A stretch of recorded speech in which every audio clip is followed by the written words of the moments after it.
Dear friends, welcome to this week's edition of the Inspired Parsha. This week we have the incredible privilege to read through Parsha's Terumah. And like every Parsha in the Torah, there's so many beautiful, rich Torah ideas, especially in the Hasidic world. But I just want to focus on one pasuk, one verse. Of the many things that I've discussed in this week's Parsha is the Aron, the holy ark, the holiest item, the holiest object in the world, the place where the luchos, the first tablets, were broken and rested inside of them, is considered to be the holiest object. It resided in when it was in the temple, in the Kodesh HaKadosh, in the Holy of Holies, as well as in the Mishkan. The highest priest, which in this case was Aaron, would only talk to it once a year, and God's voice would emanate from it. And there's a fascinating verse when discussing the Aron. It says that when God spoke from the Aron, it says, "V'nodati lecha sham," I will meet you there. "V'dibarti itcha," God will speak to you. "Me'ala kaporos," from above the ark cover. "Mibein shnei hakruvim," between the two kruvim. "Asher ala Aron ha'edus," which are on top of the Aron ha'edus.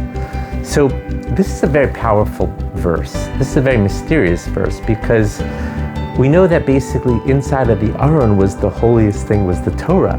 It was the luchos. It was the tablets.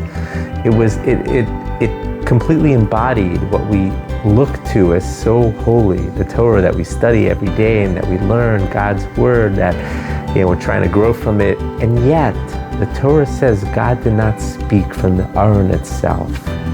God spoke from the area above the Aron, between the two kruvim. What was the kruvim? The kruvim were these two, they're called, translated in English, cherubs, which were basically these two golden angels. And according to the Medrash, they had faces like children, very pure. And the Medrash actually says that when the Jewish people were unified, that the two of them would be hugging each other. When they were not so unified, then they would be facing away from each other. But the two kruvim were usually facing each other. And it's from there that God spoke. Why specifically from there? Why didn't God talk from the Aron, from what's inside of the Aron itself? Why did God speak from between these two kruvim? So the great Slonimer Rebbe, the Nativas Shalom, says something beautiful. He says that the Torah is not really the end goal. This is a very powerful statement to say, a very bold statement to say. Learning Torah is not the end goal. It's the unity that the Torah is supposed to bring. That's the end goal. The unity, of course, between us and God, and also between us and our fellow men. So God did not speak from the Aron itself. God spoke from the two kruvim that were above it, that were facing each other in a show of unity, in a show of love. What's the message? It's an incredible message. Torah is not the end-all, be-all. We so often think it is, and it certainly is a stepping stone. It's certainly a way to get us motivated, to get us closer to God. But of course, the real ultimate goal is to use that Torah to bring us closer together, closer to each other, closer to the one above. That's why God spoke between the two kruvim that were facing each other.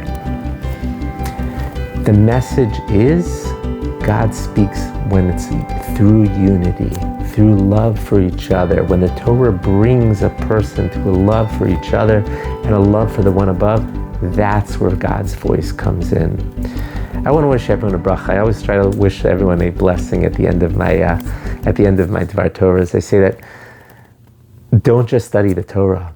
Use the Torah as a vehicle to bring yourself closer to other Jews. Use the Torah as a vehicle to bring yourself closer to the one above. Use the Torah as a vehicle to have a full sense of unity towards the rest of the Jewish people, a full sense of love to other Jews. And through that, you'll really experience the full purpose and meaning of what the Torah is all about. And through this, of course, is where God speaks to all of us. I want to wish everyone here a wonderful Shabbos Kodesh. Thank you so much for listening.